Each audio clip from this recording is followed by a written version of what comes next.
Today we're going to learn how to add or remove a widget.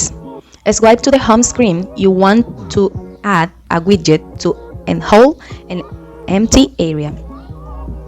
Touch Widgets. Select the desired widget. For this example, touch Chrome. Some widgets may offer different size options.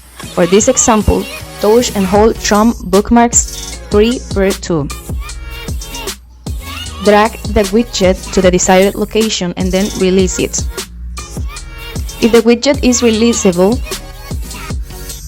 you will see a frame around it.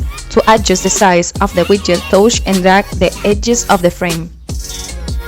To exit edit mode, touch the home key. To remove a widget, touch and hold the desired widget, touch remove.